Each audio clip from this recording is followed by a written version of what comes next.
ओम शांति। बाबा का प्यारा मीठा मीठा लेटर है आज का। 16/6/2020 की प्रातः मुरली है मधुबन से। बाप दादा कहते हैं, मीठे बच्चे, तुम्हारा पहला पहला सबक यानी कि पाठ है, मैं आत्मा हूँ, शरीर नहीं। आत्मा अभिमानी होकर रहो तो बाप की याद रहेगी। बाबा ने प्रश्न दिया है आज का, तुम बच्चों के पास कौन सा गुप्त खजाना है जो मनुष्यों के पास नहीं है? उत्तर दिया है बाबा ने, तुम्हें भगवान बाप पढ़ाते हैं। उस पढ़ाई की खुशी में गुप्त खजाना तुम्हारे पास है।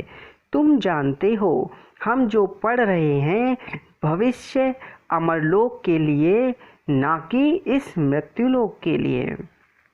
बाप कहते हैं, सवेरे सवेरे उठकर घूमो फिरो, फिर पहला पहला पाठ याद करो तो खुशी का खजाना जमा होता जाएगा। ओम शांति। बाबा बच्चों से पूछते हैं, बच्चे आत्म अभिमानी हो बैठे हो, अपने को आत्मा समझ बैठे हो। हम आत्माओं को परमात्मा बाप पढ़ा रहे हैं। बच्चों को यह स्मृति आई है, हम देह नहीं आत्मा हैं। बच्चों को देही अभिमानी बनाने के लिए ही मेहनत करनी पड़ती है। बच्चे आत्म अभिमानी रह नहीं सकते, घड़ी घड़ी देह अभिमान में आ जाते हैं। इसलिए बाबा पूछते हैं, आत्म अभिमानी हो रहते हो? आत्म अभिमानी होंगे तो बाप की याद आएगी। अगर देह अभिमानी होंगे तो लौकिक संबंधी याद आएंगे। पहले पहले यह शब्द याद रखना पड़े, हम आत्मा हैं। मुझ आत्मा में ही 84 जन्मों का पार्ट भरा हुआ है। यह पक्का करना है, हम आत्मा हैं। आधा कल्प तुम देह अभिमानी हो रहे हो। अभी सिर्फ संगम युग पर ही बच्चों को आत्म अभिमानी बनाया जाता है। अपने को देह समझने से बाप याद नहीं आएंगे। इसलिए पहले पहले यह सब पाठ पक्का कर लो, हम आत्मा बेहद बाप के बच्चे हैं। देह के बाप को याद करना कभी सिखलाया नहीं जाता। अब बाप कहते हैं, मुझ पारलौकिक बाप को याद करो, आत्म अभिमानी बनो। देह अभिमानी बनने से देह के संबंध याद आएंगे। अपने को आत्मा समझ और बाप को याद करो, यही मेहनत है। यह कौन समझा रहे हैं? हम आत्माओं का बाप, जिसको सब याद करते हैं। बाबा आओ, आकर इस दुख से लिबरेट करो। बच्चे जानते हैं, इस पढ़ाई से हम भविष्य के लिए ऊंच पद पाते हैं। अभी तुम पुरुषोत्तम संगम युग पर हो। इस मृत्युलोक में अब बिल्कुल रहना नहीं है। यह हमारी पढ़ाई है ही भविष्य के 21 जन्म के लिए। हम सतयुग अमरलोक के लिए पढ़ रहे हैं। अमर बाबा हमको ज्ञान सुना रहे हैं। तो यहाँ जब बैठते हो, पहले पहले अपने को आत्मा समझ बाप की याद में रहना है, तो विकर्म विनाश होंगे। हम सभी संगम युग पर हैं। बाबा हमको पुरुषोत्तम बना रहे हैं।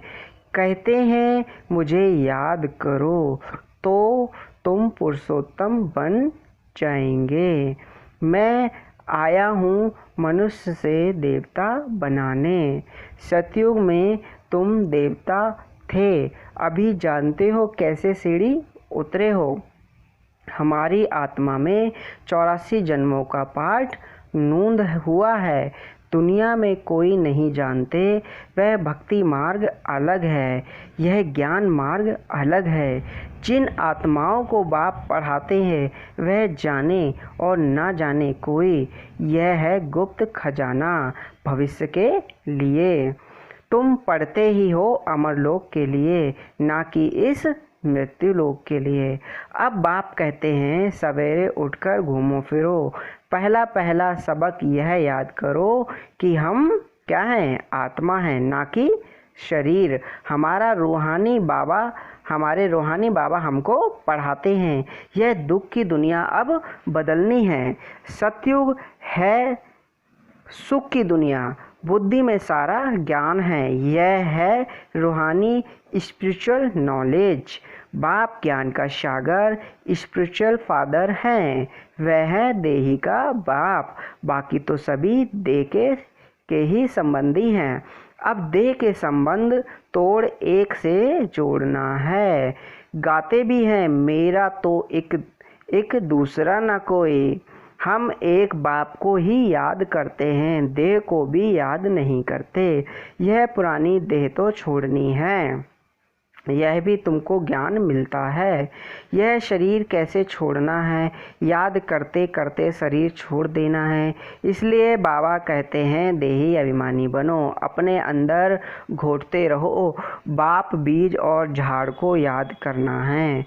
शास्त्रों में यह कल्प वृक्ष का वृतांत है, यह भी बच्चे जानते हैं। हमको ज्ञान सागर बाप पढ़ाते हैं, कोई मनुष्य नहीं पढ़ाते। यह पक्का कर लेना, पढ़ना तो है ना। हमें कौन पढ़ा रहा है, हमें परम पिता परमात्मा, जिसको सभी लोग आज खोज रहे हैं कि कौन है जो इस सृष्टि को रचा है, कौन है जो इस सृष्टि को चला रहा है, वो स्वयं आकर हमें पढ़ा रहे हैं। तो हमें इतना खुश रहना है, हम इतने सौभाग्यशाली हैं जो परमात्मा हमें यहाँ पर पढ़ा रहे हैं। आके हमें परमात्मा का ज्ञान मिला है। सतयुग में भी देदारी पढ़ाते हैं, यह देदारी नहीं है। यह कहते हैं मैं पुरानी देह का आधार ले तुमको पढ़ाता हूँ। बाबा क्या है, पुराने देह का आधार लेकर पढ़ाते हैं। कल्प कल्प मैं तुमको ऐसे पढ़ाता हूँ, फिर कल्प बाद भी ऐसे पढ़ाऊँगा।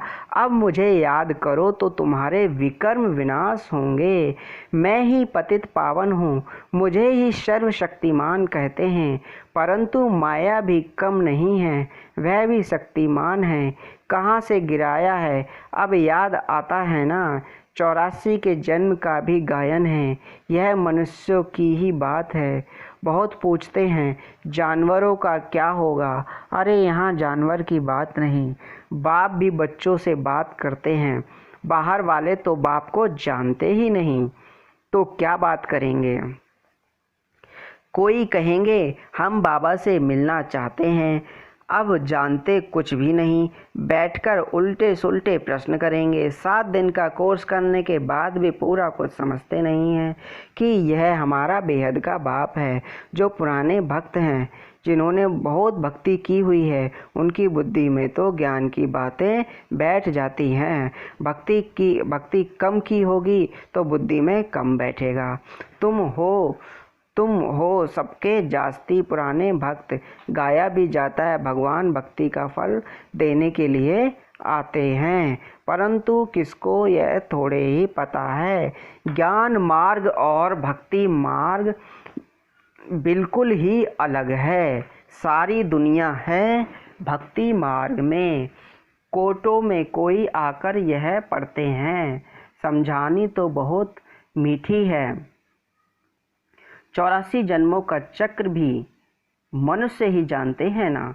तुम आगे कुछ नहीं जानते थे, शिव को भी नहीं जानते थे। शिव के मंदिर कितने ढेर हैं, शिव की पूजा करते हैं, जल चढ़ाते, शिवाय नमः करते। क्यों पूजते हैं कुछ पता नहीं। लक्ष्मी नारायण की पूजा क्यों करते हैं, वे कहाँ गए कुछ पता नहीं। भारतवासी ही हैं जो अपने पूज्य को बिल्कुल नहीं जानते। क्रिश्चियन जानते हैं क्राइस्ट फलाने संवत में आया, आकर स्थापना की। शिव बाबा को कोई भी नहीं जानते। पतित पावन भी शिव को ही कहते हैं। वही ऊंच ते ऊंच है ना, उनकी सबसे जास्ती सेवा करते हैं। सर्व का सद्गति दाता है। तुमको देखो कैसे पढ़ाते हैं। बाप को बुलाते भी हैं कि आकर पावन बनाओ। मंदिर में कितनी पूजा करते हैं, कितनी धूमधाम, कितना खर्चा करते हैं। श्रीनाथ के मंदिर में, जगन्नाथ के मंदिर में जाकर देखो तो देखा है तो एक ही जगन्नाथ के पास चावल का हांडा चढ़ाते हैं। श्रीनाथ पर तो बहुत माल बनाते हैं। फक्र क्यों होता है? कारण चाहिए ना। श्रीनाथ को भी काला, जगन्नाथ को भी काला कर देते हैं। कारण तो कुछ भी नहीं समझते। जगन्नाथ लक्ष्मी नारायण को ही कहते हैं या राधे कृष्ण को कहेंगे। राधे कृष्ण लक्ष्मी नारायण का संबंध क्या है यह भी कोई नहीं जानते। अभी तुम बच्चों को मालूम पड़ा है कि हम पूज्य देवता थे, फिर पुजारी बने, चक्र लगाया, अभी फिर देवता बनने के लिए हम पढ़ते हैं। यह कोई और मनुष्य नहीं पढ़ाते, भगवान वाच हैं, यानी कि भगवान स्वयं पढ़ाते हैं। ज्ञान सागर भी भगवान को कहा जाता है। यहाँ तो भक्ति के सागर बहुत हैं जो पतित पावन ज्ञान सागर बाप को याद करते हैं। तुम पतित बने, फिर पावन जरूर बनना है। यह है ही पतित दुनिया, यह स्वर्ग नहीं है। बैकुंठ कहाँ है यह किसको पता नहीं है। कहते हैं बैकुंठ गया, तो फिर नरक का भोजन आदि तुम जानते क्यों खिलाते हो? सतयुग में तो बहुत ही फल फूल आदि होते हैं। यहाँ क्या है? यह है नरक। अभी तुम जानते हो बाबा द्वारा हम स्वर्गवासी बनने का पुरुषार्थ कर रहे हैं। पतित से पावन बनना है। बाप ने युक्ति तो बताई है। कल्प कल्प बाबा भी युक्ति बतलाते हैं। मुझे याद करो तो विकर्म विनाश होंगे। अभी तुम जानते हो हम पुरुषोत्तम संगम युग पर हैं। तुम ही कहते हो बाबा हम 5000 वर्ष पहले यह बने थे। तुम ही जानते हो कल्प कल्प यह अमर कथा बाबा से सुनते हैं। शिव बाबा ही अमरनाथ हैं। बाकी ऐसे नहीं कि पार्वती को बैठ कथा सुनाते हैं। वह है भक्ति। ज्ञान और भक्ति को तुमने समझा है। ब्राह्मणों का दिन और फिर ब्राह्मणों की रात। बाप समझाते हैं तुम ब्राह्मण हो ना। आदि देव भी ब्राह्मण ही था, देवता नहीं कहेंगे। आदि देव के पास भी जाते हैं। देवियों के भी कितने नाम हैं। तुमने सर्विस की है तब तुम्हारा गायन है। भारत जो वाइसलेस था वह फिर विशेष बन जाता है। अभी रावण राज्य है ना। संगम युग पर तुम बच्चे अभी पुरुषोत्तम बनते हो। तुम्हारे पर बृहस्पति की दशा अविनाशी बैठती है। तब तुम अमरपुरी के मालिक बन जाते हो। बाप तुम्हें पढ़ा रहे हैं मनुष्य से देवता बनाने के लिए। स्वर्ग के मालिक बनने को बृहस्पति की दशा कहा जाता है। तुम स्वर्ग अमरपुरी में तो जरूर जाएंगे। बाकी पढ़ाई में दशाएं नीचे ऊपर होती रहती हैं, याद भी भूल जाती है। बाप ने कहा है मुझे याद करो। गीता में भी है भगवान वाच काम महाशत्रु है। पढ़ते भी हैं परंतु विकार को तो जीतते थोड़े ही हैं। भगवान ने कब कहा? 5000 वर्ष हुआ। अब फिर भगवान कहते हैं काम महाशत्रु है, इस पर जीत पानी है। यह आदि मध्य अंत दुख देने वाला है। मुख्य है काम की बात, इस पर ही पतित कहा जाता है। अभी पता पड़ा है यह चक्र फिरता है। हम पतित बनते हैं, फिर बाप आकर पावन बनाते हैं। ड्रामा अनुसार बाप बार बार कहते हैं पहले पहले अल्फ की बात याद करो। श्रीमत पर चलने से ही तुम श्रेष्ठ बनेंगे। यह भी तुम समझते हो हम पहले श्रेष्ठ थे, फिर भ्रष्ट बने, अब फिर श्रेष्ठ बनने का पुरुषार्थ कर रहे हैं। देवी गुण धारण करना है। कितनों को दुख, किसी को दुख भी नहीं देना है, सबको रास्ता बताते जाओ। बाप कहते हैं मुझे याद करो तो पाप कट जाएंगे। पतित पावन तुम मुझे ही कहते हो ना, यह कोई को पता नहीं कि पतित पावन कैसे आकर पावन बनाते हैं। कल्प पहले भी बाप ने कहा था मामेकम याद करो, यह योग अग्नि है जिसमें पाप दग्ध होते हैं। खाद निकलने से आत्मा पवित्र बनती है। खाद सोने में ही डालते हैं, फिर जेवर भी ऐसे बनता है।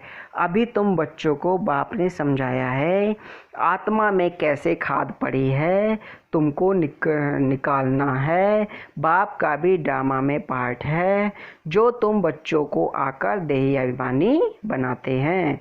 पवित्र भी बनना है। तुम जानते हो सतयुग में हम वैष्णव थे, पवित्र गृहस्थ आश्रम था। अभी हम पवित्र वन और विष्णुपुरी के मालिक बनते हैं। तुम डबल वैष्णव बनते हो। सच्चे सच्चे वैष्णव तुम हो। वह है विकारी वैष्णव धर्म के, तुम हो निर्विकारी वैष्णव धर्म के। अभी एक तो बाप को याद करते हो और नॉलेज जो बाप में है वह तुम धारण करते हो। तुम राज्यों का राजा बनते हो, वह राजाएं बनते हैं अल्पकाल एक जन के लिए। तुम्हारी रजाई है 21 पीढ़ी, अर्थात फुल एज पास करते हो। वहाँ कब अकाले मृत्यु नहीं होगा। तुम काल पर जीत पाते हो। समय जब होता है तो समझते हो अब यह पुरानी खल छोड़ नई लेनी है। तुमको साक्षात्कार होगा। खुशी के बाजे बजते रहेंगे। तमो प्रधान शरीर को छोड़ सतो प्रधान शरीर लेना यह तो खुशी की बात है। वहाँ 150 वर्ष आयु एवरेज रहती है। यहाँ तो अकाले मृत्यु होती रहती है क्योंकि भोगी हैं। जिन बच्चों का योग अर्थात उनकी सर्व कर्मेंद्रियाँ योग बल से वश में होंगी, योग में पूरा रहने से कर्मेंद्रियाँ शीतल हो जाती हैं। सतयुग में तुमको कोई भी कर्मेंद्रियाँ धोखा नहीं देती। कभी ऐसा नहीं कहेंगे कि कर्मेंद्रियाँ वश में नहीं। तुम बहुत ऊंच से ऊंच पद पाते हो। उनको कहा जाता है बृहस्पति की अविनाशी दशा। बृहस्पति मनुष्य सृष्टि का बीज रूप है। बाप बीज के ऊपर में उनको याद भी ऊपर में करते हैं। आत्मा बाप याद करती है। तुम बच्चे जानते हो बेहद का बाप हमको पढ़ाते हैं। वह आते ही एक बार है अमर कथा सुनाने। अमर कथा कहो, सत्यनारायण की कथा कहो। उस कथा का भी अर्थ नहीं समझते। सत्यनारायण की कथा से नर से नारायण बनते हैं। अमर कथा से तुम अमर बनते हो। बाबा हर एक बात क्लियर कर समझाते हैं। अच्छा मीठे मीठे सिकी लदे बच्चों प्रति माता पिता बाप दादा का याद प्यार और गुड मॉर्निंग। रूहानी बाप की रूहानी बच्चों को नमस्ते और हम रूहानी बच्चों की रूहानी बाप दादा को नमस्ते नमस्ते नमस्ते। शुक्रिया बाबा, शुक्रिया बाबा। ओम शांति। धारणा के लिए आज मुख्य सार दिया है बाबा ने। योग बल से अपनी सर्व कर्मेंद्रियों को वश में करना है। एक बृहस्पति बाप की याद में रहना है। सच्चा वैष्णव अर्थात पवित्र बनना है। सवेरे उठकर पहला पाठ पक्का करना है कि मैं आत्मा हूँ, शरीर नहीं। हमारा रूहानी बाबा हमको पढ़ाते हैं यह दुख की दुनिया अब बदलनी है। ऐसे बुद्धि में सारा ज्ञान सिमरन होता रहे। वरदान दिया है बाबा ने आज। स्वयं के प्रति इच्छा मात्रम अविद्या बन बाप समान अखंड दानी परोपकारी भव। जैसे ब्रह्मा बाप ने स्वयं का समय भी सेवा में दिया, स्वयं निर्माण बन बच्चों को मान दिया, काम के नाम की प्राप्ति का भी त्याग किया। नाम मान शान सब में परोपकारी बने, अपना त्याग कर दूसरों का नाम किया। स्वयं को सदा सेवाधारी रखा, बच्चों को मालिक बनाया। स्वयं का सुख बच्चों के सुख में समझा। ऐसे बाप समान इच्छा मात्रम अविद्या अर्थात मस्त फकीर बन। अखंड दानी परोपकारी बनो तो विश्व कल्याण के कार्य में तीव्र गति आ जाएगी। केस और किस्से समाप्त हो जाएंगे। स्लोगन दिया है आज का बाबा ने, ज्ञान गुण और धारण में सिंधु बनो, स्मृति में बिंदु बनो। ओम शांति।